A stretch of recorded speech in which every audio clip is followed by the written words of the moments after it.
Hello student, now we will solve indices ML Agrawal exercise 8 question number 27.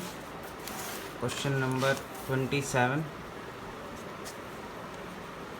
and question says, if you see, question says if A is equal to 3, B is equal to minus 2, find the values of A to the power A plus B to the power B.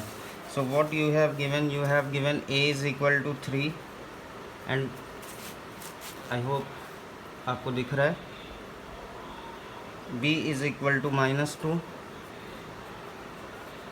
So first part we have to calculate A to the power A plus B to the power B. So वो क्या हो जाएगा, A to the power A means A की value put कर दीजिए, तो हो जाएगा 3 to the power 3 plus minus 2 to the power minus 2. अब देखिए, जब भी पावर निगेटिव है तो उसे पॉजिटिव बनाना है, पावर को पॉजिटिव बनाना है, इस डिजिट को नहीं, पावर को बनाना है. तो क्या करना है, डिनोमिनेटर में लेके चले जाइए. तो ये आपका बनेगा इज इक्वल टू 3 की पावर 3 27 प्लस 1 अपॉन माइनस 2 की पावर 2. डिजिट को आप अपॉन में ले जाएंगे तभी पावर पॉजिटिव होती है. तो ये हो जाएगा 27 प्लस, अब देखिए 1 का स्क्वायर हुआ 1, माइनस 2 का स्क्वायर हुआ 4, और जब आपने इसे सॉल्व किया तो 4 एलसीएम हो गया, यहाँ पे अपॉन 1 हो सकता है. तो 27 इंटू 4 होता है 108 प्लस 1, तो 109 अपॉन 4 आपका आंसर आ गया फर्स्ट पार्ट का. अब इसमें देखिए सेकेंड पार्ट क्या कह रहा है. सेकेंड कह रहा है a to the power b plus b to the power a. तो सेकेंड पार्ट कह रहा है a to the power b plus b to the power a. तो आपको क्या करना है, बस वैल्यू पुट करना है. ए की वैल्यू कितनी दी हुई है, ए की वैल्यू आपको दी हुई है 3, तो ये हो जाएगा 3 की पावर माइनस 2 प्लस बी की वैल्यू है minus two to the power a की वैल्यू है 3. अब ये पावर पॉजिटिव है पर ये निगेटिव है, तो इसको आपको पॉजिटिव बनाने के लिए क्या करना होगा, आप लिखेंगे इसे 1/3 का स्क्वायर. अब माइनस 2, किसी भी माइनस डिजिट का क्यूब क्या होता है, माइनस की ही डिजिट होती है, तो ये आ जाएगा -8. तो ये हो जाएगा 1/9 माइनस 8/1 लिख सकते हैं. 9 एलसीएम ले लीजिए. 1 माइनस 1 9 ज़ा 9, 9 8 ज़ा 72, तो इसका आंसर आ गया -71/9. ये आंसर हो गया इसका. चलिए अब अगले क्वेश्चन की बात कर लेते हैं. हम क्वेश्चन नंबर 29 की बात करेंगे. ये कुछ पार्ट्स आपको भी घर से सॉल्व करने होंगे. क्वेश्चन नंबर 29 कह रहा है evaluate x to the power 1/2, y to the power -1, z to the power 2/3 when x is equal to 9, y is equal to 2 and z is equal to 8. तो आपको क्या गिवन है, x is equal to 9, y is equal to 2 and z is equal to 8. और क्या calculate करना है आपको, x की पावर 1/2 तो y की पावर -1, z की पावर 2/3, यह आपको कैलकुलेट करना है. तो इसका सॉल्यूशन क्या हो जाएगा, x की जगह 9 पुट कर दीजिए, 9 की power 1/2, power 1/2 means under root into 2 की पावर -1 इंटू z की पावर 2/3 मीन्स क्यूब रूट. तो ये अंडर रूट 9 होता है, ये अंडर रूट 9 होता है. इसकी वैल्यू 3 हो जाएगी, मल्टीप्लाई बाई पावर निगेटिव है पॉजिटिव बनाइए 1/2 लिख दीजिए इंटू. अब देखिए ये z की पावर है ना, अब z की वैल्यू 8 है, तो ये हो जाएगा 8 की पावर 2/3. और 8 की पावर 2/3 को आप कैसे सॉल्व करेंगे, देखिए मैं बताता हूँ. 8 को आप लिख सकते हैं 2 की पावर 3, 8 को लिख सकते हैं 2 की पावर 3 और होल पावर हुआ 2/3. देखिए जब किसी बेस पे, जैसे a पे पावर b है और उसके ब्रैकेट के बाहर c है पावर, तो उसे लिखेंगे आप a की power b multiply by c. तो अब इसे कैसे सॉल्व करेंगे, तो ये हो गया 3 1 ज़ा 3, 3/2 मल्टीप्लाई बाई 2 की पावर 3 मल्टीप्लाई बाई 2/3. जब पावर पे पावर होती है then we multiply the powers. So 3 cancelled. Now you will have 3/2 multiply by 2 to the power 2 that is 4. 2 1 ज़ा 2, 2 2 ज़ा 4. अब यहाँ 2 का स्क्वायर होना, 2 का स्क्वायर 2 2 ज़ा 4 होती है. तो इसका आंसर कितना आ गया, 6 हो गया आपका आंसर. चलिए अब नेक्स्ट क्वेश्चन करते हैं. क्वेश्चन नंबर 31 सॉल्व करते हैं. क्वेश्चन नंबर 31 क्या कह रहा है, क्वेश्चन नंबर 31 आइए देखते हैं. क्वेश्चन नंबर 31 इज सेइंग, ये रहा, if cube root a to the power 6 b की power -4 is equal to a to the power x into B to the power 2y, find x and y where a and b are different positive primes number समझ रहे ना। चलिए अब देखते हैं क्या होता है इसका सॉल्यूशन। क्या सबसे पहले आपको गिवन है 31 में गिवन, आई होप आपको दिख रहा होगा, given cube root of a to the power 6 into B to the power -4 is equal to a to the power x into B to the power 2y। ठीक है, सो हम इसे लिख सकते हैं a to the power 6 into B to the power -4। अब ये जो क्यूब रूट है इसको आप लिख सकते हैं पावर 1/3, 1/3। क्यूब रूट का मतलब होता है 1/3 power, is equal to a to the power x multiply by b to the power 2y। जी सही है। देन अब हम क्या लिख सकते हैं, इसको अलग अलग लिख सकते हैं। मीन्स मैं लिख सकता हूँ a to the power 6 multiply by 1/3। जब पावर पे पावर होगी then we multiply the powers, multiply by b to the power -4 into 1/3 is equal to a to the power x into b to the power 2y। Clear. अब देखिए ये same base है तो powers का मैं comparison कर दे रहा हूँ। तो अगर मैं पावर्स का कंपैरिजन कर दूँ on comparing what I will guess, देखिए a to the power x is equal to a to the power 6/3 और a to the power x is equal to 3 1 ज़ा 3 3 2 ज़ा 6 a स्क्वायर और x इज इक्वल टू कितना आ गया 2 आ गया। And if I compare b then I will get b to the power -4/3 is equal to b to the power 2y। अब इन basis को आप इग्नोर कर दें अगर, then you will get -4/3 is equal to 2y।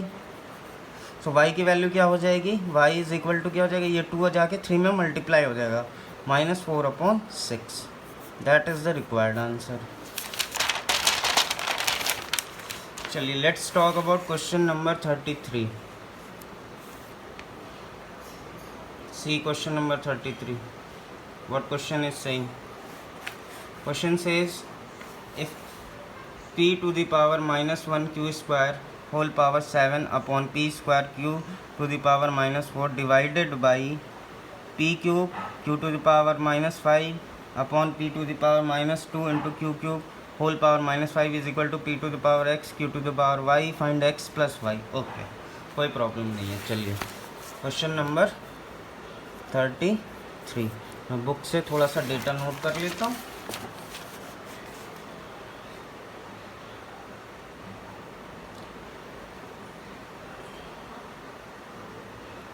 Okay question number 33,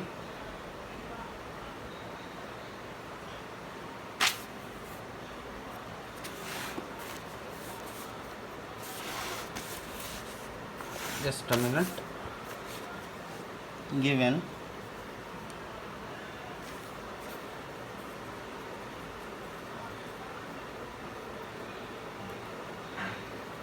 p inverse q square upon p square q to the power -4 whole power 7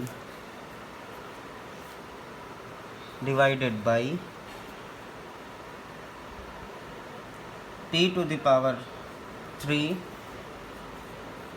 q to the power -5 upon q to the power -2 to q cube whole power -5 is equal to p to the power x q to the power y। अब मुझे इसे calculate करना है और solve करना है।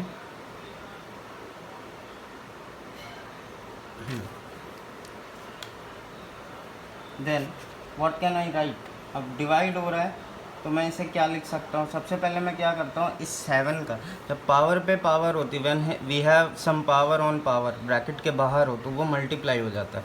So I can write p to the power -7 into q to the power 14 upon, ये इस पर भी पावर है तो ये हो जाएगा p टू द पावर 14 तो q to the power -28 divided by, इसे भी हम मल्टीप्लाई कर देते हैं। इसे मल्टीप्लाई करेंगे तो we will get p to the power -15 -5 multiply होगा q to the power 25 positive power upon -5 into -2 q to the power 10 into q to the power -15 is equal to p to the power x into q to the power y। अब इसे solve कर लीजिए, power को positive बनाइए। ये देखिए power negative है, ऊपर जाएगी पॉजिटिव हो जाएगी, ठीक है, तो इसमें ऐड हो जाएगी। और ये नेगेटिव है और ये भी नेगेटिव है, तो ये पावर नीचे ला के ऐड कर दीजिए। तो बेसिकली यू कैन राइट, अगर p टू द पावर 14 ऊपर जाएगा तो ये नेगेटिव हो जाएगा, तो you will write p to the power -21 into Q to the power, देखिए 28 और 14 हो जाएगा 42। ये पावर नीचे नेगेटिव है, जब ये when it will go to the numerator this -28 will become +28, ठीक है। जैसे क्यू की पावर -28 है 1 अपॉन, तो इसे आप लिख सकते हैं क्यू की पावर 28, या अगर कहीं लिखा है p² तो उसे आप लिख सकते हैं 1 अपॉन p की पावर -2। इसी मैनर में मैंने इस चीज़ को लिखी हुई। तो ये जाए Q to the power 42 divided by, अब इस यहाँ देखिए क्यू टू द पावर 10, तो ये ऊपर न्यूमरेटर में रही होती पावर तो नेगेटिव रही होती, तो हो जाएगा क्यू टू द पावर -25, और ये पावर ऊपर पॉजिटिव रही होती, into Q to the power 40, sorry this one is p, this one is q, is equal to p to the power x into Q to the power y is equal to. अब ज़रा solve कर लेते हैं, चलिए। जब इसे solve करेंगे तो क्या होगा, जब डिवाइड हो रहा हो तो पावर से माइनस होती, तो ये हो जाएगा p to the power -21 -25 into Q to the power 42। क्यों हो रहा है, क्योंकि पावर्स डिवाइड हो रही हैं। -40 is equal to p to the power x q to the power y। अगर मल्टीप्लाई हो रहा था तो ये पावर्स ऐड हो जाते हैं, is equal to minus minus plus 25 -4 p to the power 4, यहाँ सॉल्व करेंगे q to the power 2 is equal to p to the power x into q to the power y। On comparing देखिए p को compare कर दीजिए, x is equal to 4 और and यहाँ compare q करेंगे तो y is equal to 2, y is equal to 2। हमें क्या फाइंड करना था, हमें इस क्वेश्चन फाइंड करना था find x plus y. So x plus y is equal to 4 plus 2, so x plus y is equal to how much, 6। that is the required answer. I hope you are understanding me. Okay, now let's move to next question, that is question number 35. We will see question number 35. What question number 35 is saying? Question number 35 is saying solve the following equation for x. We have to solve the equation for x, means we have to find the value of x. So the first question is under root p upon q, under root p upon q is equal to q upon p to the power 1 minus 2x. No problem, it's very easy question. जब भी under root होगा, under root means power हुई 1/2। If you have cube root which means power is 1/3। तो इसे आप लिख सकते हैं p अपॉन q की power 1/2 is equal to q upon p की पावर 1 minus 2x, ठीक है। अब अगर मान लीजिए मैं क्या करूं, इसे एक ही तरह से लिख दूं, मैं इस q बाई पी को अगर p बाई क्यू लिखूं तो मुझे ये पावर नेगेटिव करनी पड़ेगी, तो ये हो गया p अपॉन क्यू की पावर 1/2 इज इक्वल टू, बहुत ध्यान से देखिए p अपॉन क्यू। अब मैंने इसे इन्वर्ट कर दिया तो यहाँ माइनस का साइन आ जाएगा, -1 minus 2x। So p upon q की power 1/2 is equal to p upon q to the power minus minus plus हो जाएगा, तो ये 2x प्लस में हो जाएगा 1 माइनस में, तो 2x मैंने आगे लिख दिया है और 1 को बाद में लिख दिया है। अब देखिए बेस सेम हो गया, तो पावर को कंपेयर करो ज़रा। तो when you will compare then you will find 2x minus 1 is equal to 1/2, 1 will go there, तो 2x is equal to 1 plus 1/2, -1 उधर प्लस हो जाएगा, 2x is equal to 3/2, x is equal to 2 यहाँ multiply हो रहा है, उधर divide में जाएगा तो 3/4। तो x की वैल्यू आपकी कितनी आ गई, 3/4 आ गई। ये आपका आंसर हो गया। चलिए आज के लिए इतना ही, थैंक यू। कहीं पे भी डाउट आए बिल्कुल पूछते रहिए। Thank you so much.